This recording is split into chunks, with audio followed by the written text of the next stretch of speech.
The Machine Stops by E.M. Forster. The Airship. Imagine, if you can, a small room, hexagonal in shape, like the cell of a bee. It is lighted neither by window nor by lamp, yet it is filled with a soft radiance. There are no apparatures for ventilation, yet the air is fresh. There are no musical instruments, and yet, at the moment that my meditation opens, this room is throbbing with melodious sounds. An armchair is in the center, by its side a reading desk, that is all the furniture. And in the armchair there sits a swaddled lump of flesh, a woman about 5 feet high, with a face as white as a fungus. It is to her that the little room belongs. An electric bell rang. The woman touched a switch, and the music was silent. I suppose I must see who it is, she thought, and set her chair in motion. The chair, like the music, was worked by machinery, and it rolled her to the other side of the room, where the bell still rang importunately. "Who is it?" she called. Her voice was irritable, for she had been interrupted often since the music began. She knew several thousand people. In certain directions, human intercourse had advanced enormously. But when she listened into the receiver, her white face wrinkled into smiles, and she said, "Very well, let us talk. I will isolate myself. I do not expect anything important will happen for the next 5 minutes, for I can give you fully 5 minutes, Kuno. Then I must deliver my lecture on music during the Australian period." She touched the isolation knob so that no one else could speak to her. Then she touched the lighting apparatus, and the little room was plunged into darkness. "Be quick," she called, her irritation returning. "Be quick, Kuno. Here I am in the dark wasting my time." But it was fully 15 seconds before the round plate that she held in her hands began to glow. A faint blue light shot across it, darkening to purple, and presently she could see the image of her son, who lived on the other side of the earth, and he could see her. "Kuno, how slow you are." He smiled gravely. "I really believe you enjoy dawdling. I have called you before, Mother, but you were always busy or isolated. I have something particular to say." "What is it, dearest boy? Be quick. Why could you not send it by pneumatic post?" "Because I prefer saying such a thing. I want you to come and see me." Vashti watched his face in the blue plate. "But I can see you," she exclaimed. "What more do you want?" "I want to see you not through the machine," said Kuno. "I want to speak to you not through the wearisome machine." "Oh, hush," said his mother, vaguely shocked. "You mustn't say anything against the machine." "Why not?" "One mustn't." "You talk as if a god had made the machine," cried the other. "I believe that you pray to it when you're unhappy. Men made it. Do not forget that. Great men, but men. The machine is much, but it is not everything.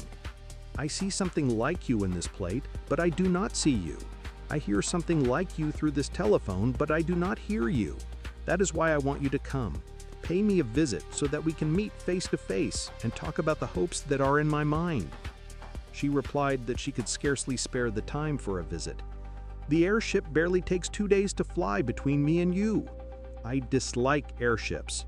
"Why?" "I dislike seeing the horrible brown earth and the sea and the stars when it is dark.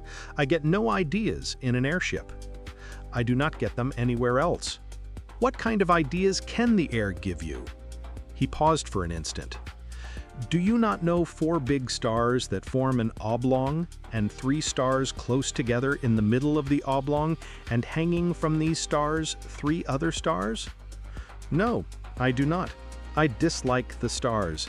But did they give you an idea?" "How interesting. Tell me." "I had an idea that they were like a man." "I do not understand."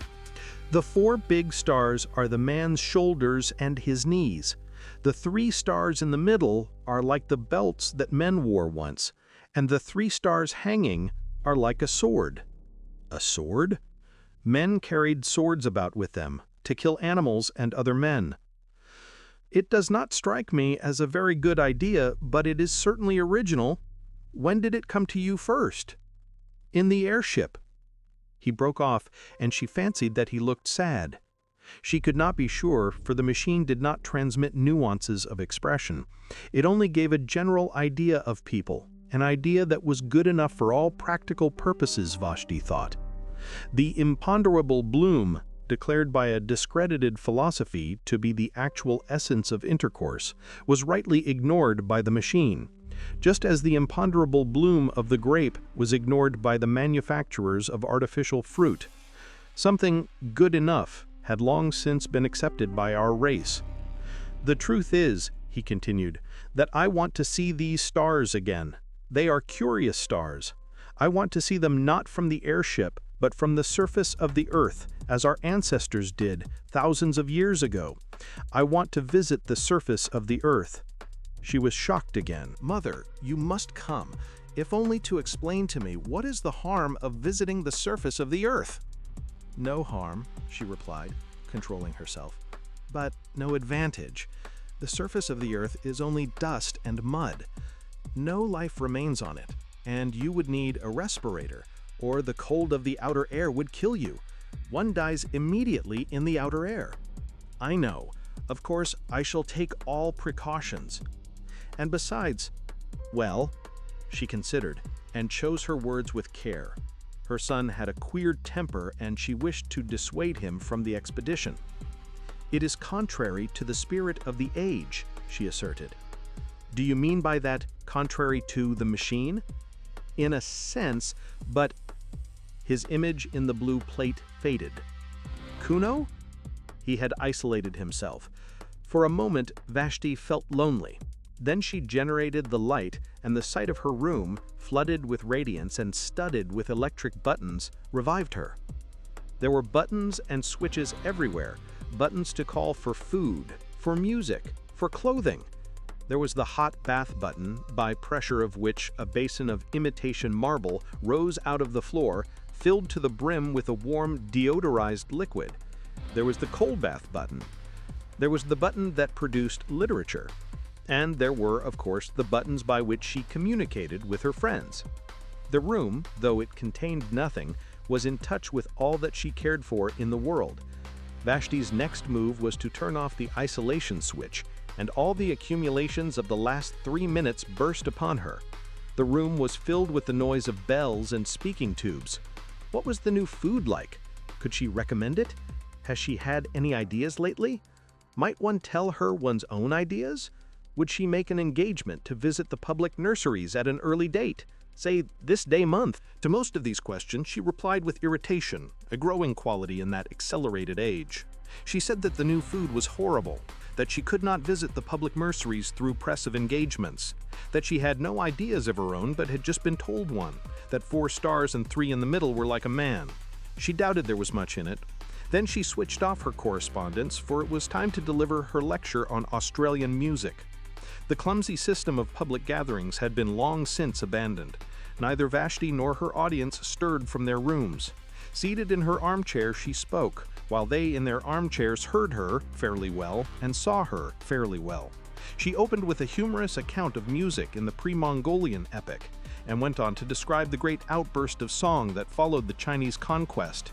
Remote and primeval as were the methods of Ai San So and the Brisbane School, she yet felt, she said, that study of them might repay the musicians of today. They had freshness. They had, above all, ideas. Her lecture, which lasted 10 minutes, was well received, and at its conclusion she and many of her audience listened to a lecture on the sea. There were ideas to be got from the sea. The speaker had donned a respirator and visited it lately. Then she fed, talked to many friends, had a bath, talked again, and summoned her bed. The bed was not to her liking. It was too large, and she had a feeling for a small bed. Complaint was useless, for beds were of the same dimension all over the world. And to have had an alternative size would have involved vast alterations in the machine. Vashti isolated herself. It was necessary, for neither day nor night existed under the ground, and reviewed all that had happened since she had summoned the bed last. Ideas? Scarcely any. Events? Was Kuno's invitation an event? By her side, on the little reading desk, was a survival from the ages of litter, one book. This was the Book of the Machine. In it were instructions against every possible contingency. If she was hot or cold or dyspeptic or at a loss for a word, she went to the book, and it told her which button to press. The Central Committee published it. In accordance with a growing habit, it was richly bound. Sitting up in the bed, she took it reverently in her hands. She glanced round the glowing room as if someone might be watching her. Then, half ashamed, half joyful, she murmured, "O machine, and raised the volume to her lips. Thrice she kissed it, thrice inclined her head, thrice she felt the delirium of acquiescence. Her ritual performed, she turned to page 1367, which gave the times of the departure of the airships from the island in the southern hemisphere under whose soil she lived, to the island in the northern hemisphere whereunder lived her son. She thought, I have not the time. She made the room dark and slept. She awoke and made the room light. She ate and exchanged ideas with her friends and listened to music and attended lectures. She make the room dark and slept. Above her, beneath her, and around her, the machine hummed eternally. She did not notice the noise, for she had been born with it in her ears. The earth, carrying her, hummed as it sped through silence, turning her now to the invisible sun, now to the invisible stars. She awoke and made the room light. "Kuno? I will not talk to you," he answered, "until you come. Have you been on the surface of the earth since we spoke last?" His image faded. Again she consulted the book. She became very nervous and lay back in her chair, palpitating. Think of her as without teeth or hair. Presently she directed the chair to the wall and pressed an unfamiliar button. The wall swung apart slowly. Through the opening she saw a tunnel that curved slightly so that its goal was not visible. Should she go to see her son? Here was the beginning of the journey. Of course she knew all about the communication system. There was nothing mysterious in it. She would summon a car, and it would fly with her down the tunnel until it reached the lift that communicated with the airship station. The system had been in use for many, many years, long before the universal establishment of the machine. And of course she had studied the civilization that had immediately preceded her own, the civilization that had mistaken the functions of the system and had used it for bringing people to things, instead of for bringing things to people. Those funny old days when men went for change of air instead of changing the air in their rooms. And yet, she was frightened of the tunnel. She had not seen it since her last child was born. It curved, but not quite as she remembered. It was brilliant, but not quite as brilliant as a lecturer had suggested. Vashti was seized with the terrors of direct experience. She shrank back into the room, and the wall closed up again. "Kuno," she said, "I cannot come to see you. I am not well." Immediately, an enormous apparatus fell onto her out of the ceiling. A thermometer was automatically laid upon her heart. She lay powerless. Cool pads soothed her forehead. Kuno had telegraphed to her doctor. So the human passions still blundered up and down in the machine. Vashti drank the medicine that the doctor projected into her mouth, and the machinery retired into the ceiling. The voice of Kuno was heard asking how she felt. Better. Then, with irritation, "But why do you not come to me instead?" "Because I cannot leave this place." "Why?" "Because any moment something tremendous may happen." "Have you been on the surface of the earth yet?" "Not yet." "Then what is it?" "I will not tell you through the machine." She resumed her life, but she thought of Kuno as a baby, his birth, his removal to the public nurseries, her own visit to him there, his visits to her, visits which stopped when the machine had assigned him a room on the other side of the earth. Parents' duties of, said the book of the machine, cease at the moment of birth, p. 4223-27483. True, but there was something special about Kuno. Indeed, there had been something special about all her children, and, after all, she must brave the journey if he desired it, and something tremendous might happen. What did that mean? The nonsense of a youthful man, no doubt, but she must go. Again she pressed the unfamiliar button, again the wall swung back and she saw the tunnel that curves out of sight. Clasping the book, she rose, tottered onto the platform, and summoned the car. Her room closed behind her. The journey to the northern hemisphere had begun. Of course, it was perfectly easy. The car approached, and in it she found armchairs exactly like her own. When she signaled, it stopped, and she tottered into the lift. One other passenger was in the lift, the first fellow creature she had seen face to face for months. Few traveled in these days, for, thanks to the advance of science, the Earth was exactly alike all over. Rapid intercourse, from which the previous civilization had hoped so much, had ended by defeating itself. What was the good of going to Peking when it was just like Shrewsbury? Why return to Shrewsbury when it would all be like Peking? Men seldom moved their bodies. All unrest was concentrated in the soul. The airship service was a relic from the former age. It was kept up because it was easier to keep it up than to stop it or to diminish it. But it now far exceeded the wants of the population. Vessel after vessel would rise from the vomitories of Rye or of Christchurch, I use the antique names, would sail into the crowded sky and would draw up at the wharves of the south, empty. So nicely adjusted was the system, so independent of meteorology, that the sky, whether calm or cloudy, resembled a vast kaleidoscope whereon the same patterns periodically recurred. The ship on which Vashti sailed started now at sunset, now at dawn, but always as it passed above Rias, it would neighbor the ship that served between Helsingfors and the Brazils, and every third time it surmounted the Alps, the fleet of Palermo would cross its track behind. Night and day, wind and storm, tide and earthquake impeded man no longer. He had harnessed Leviathan.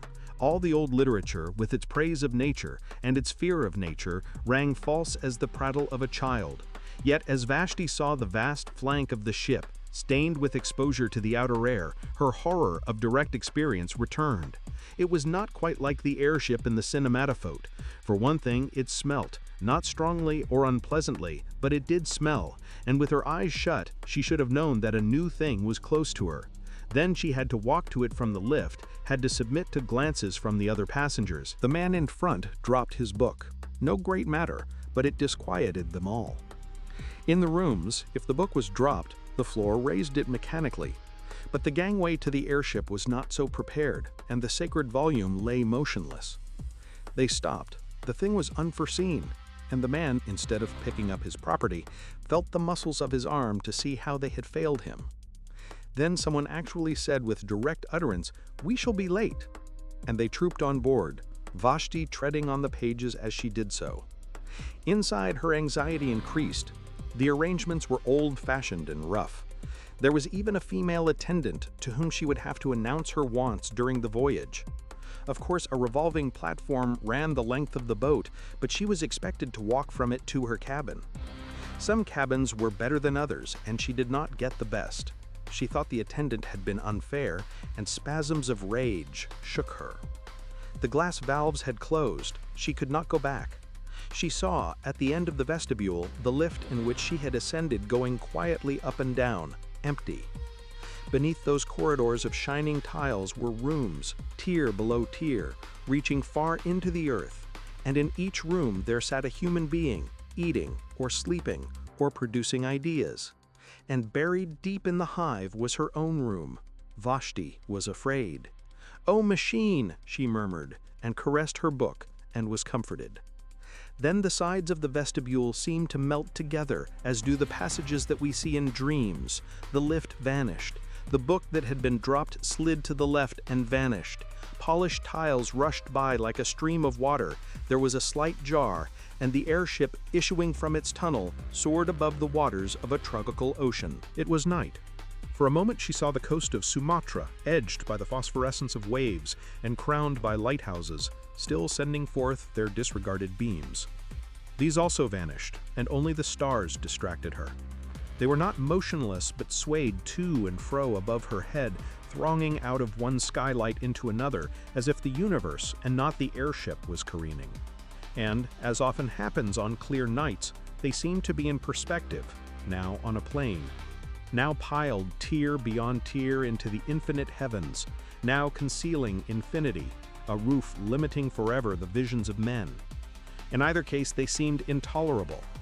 "Are we to travel in the dark?"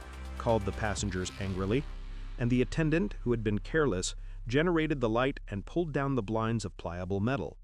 When the airships had been built, the desire to look direct at things still lingered in the world. Hence the extraordinary number of skylights and windows, and the proportionate discomfort to those who were civilized and refined.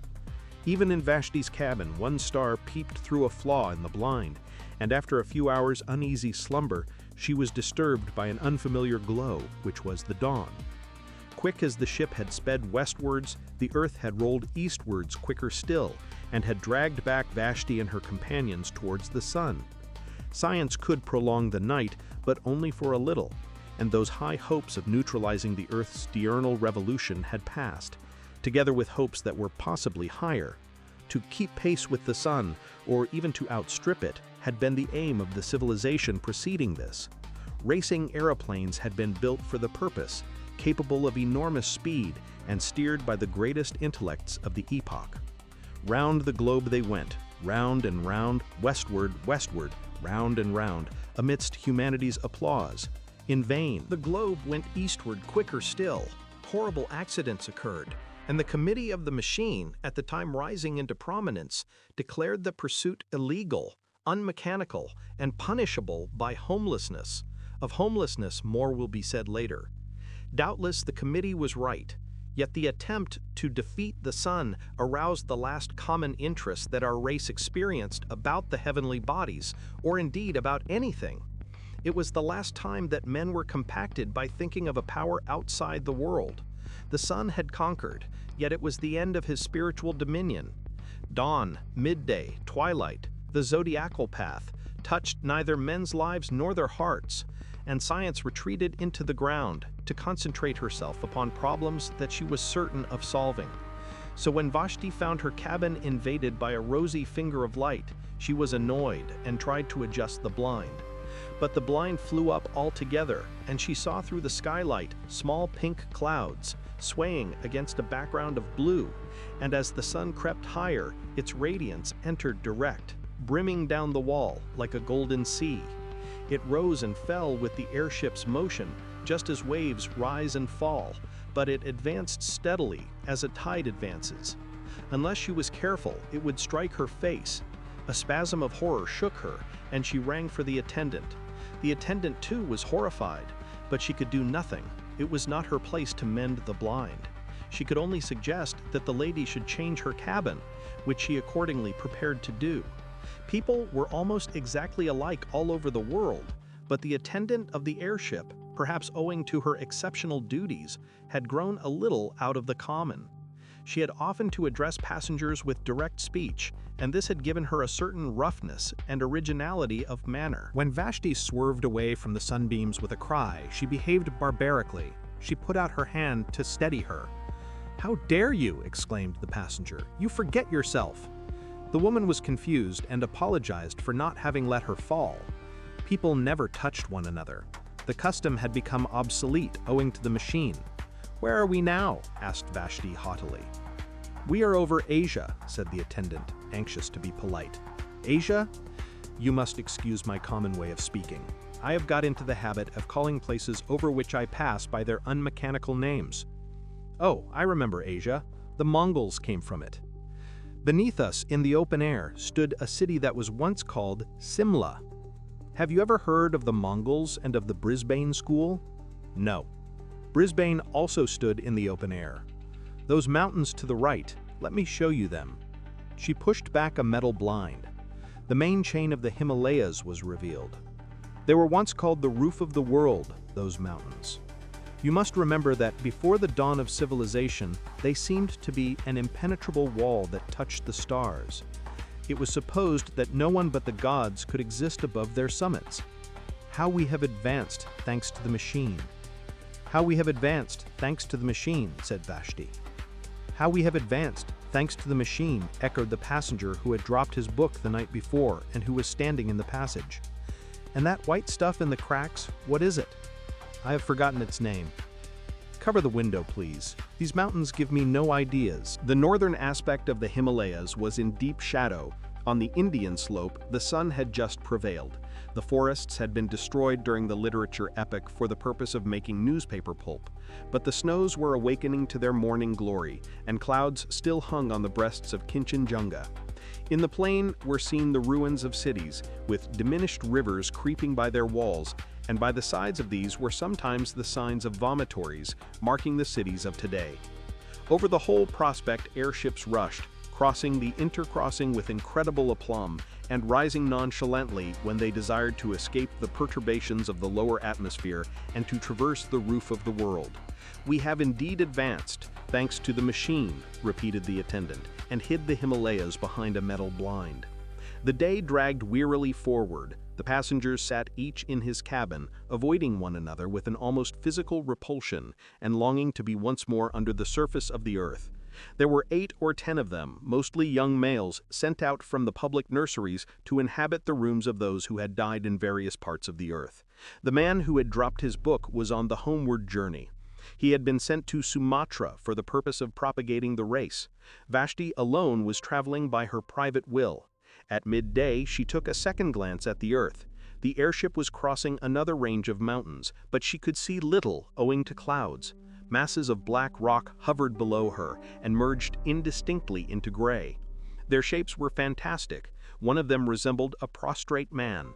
"No ideas here," murmured Vashti, and hid the Caucasus behind a metal blind. In the evening, she looked again. They were crossing a golden sea, in which lay many small islands and one peninsula. She repeated, "No ideas here," and hid Greece behind a metal blind.